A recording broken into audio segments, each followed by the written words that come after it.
نحمده ونصلي على رسوله الكريم اما بعد فاعوذ بالله من الشيطان الرجيم بسم الله الرحمن الرحيم رب اشرح لي صدري ويسر لي امري واحلل عقدة من لساني يفقهوا قولي۔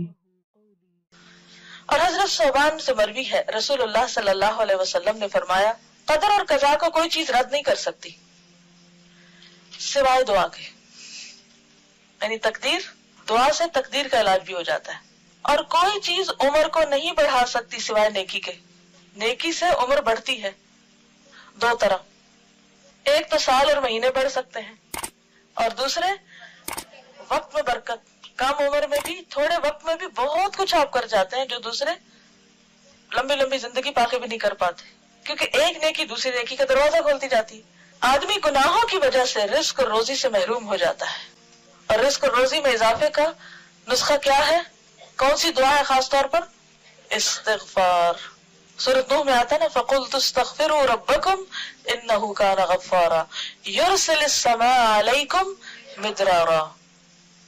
تو بارشیں برسے تو کیا ہوتا ہے پھر؟ خوب رزق میں اضافہ ہوتا ہے، زیادہ چیزیں اگتی ہیں، زیادہ رسیلی ہوتی ہیں، زیادہ فائدہ مند ہوتی ہیں۔ تو یہ کس کی برکت سے ہوتا ہے؟ استغفار۔ کس نے کہا یہ؟ اللہ تعالیٰ نے۔ وَيُمْدِدْكُمْ بِأَمْوَالٍ وَبَنِينَ۔ استغفار کے اور کیا فائدے؟ مال اور بیٹے۔ وَيَجْعَلْ لَكُمْ أَنْهَارًا، نہریں اور دریا بہنے لگتے ہیں۔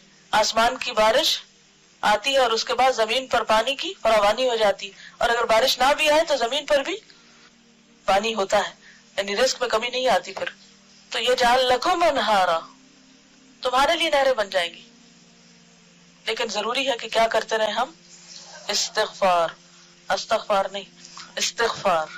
اب استغفر اللہ نہیں پڑھنا، استغفر اللہ پڑھتے ہیں، نام اس کا استغفار ہے۔ آدمی گناہوں کی وجہ سے رزق اور روزی سے محروم ہو جاتا ہے، نعمتوں سے محرومی ہو جاتی ہے۔ گناہ روزی کو تباہ کر دیتا ہے، گناہ روزی کو تباہ کر دیتا ہے۔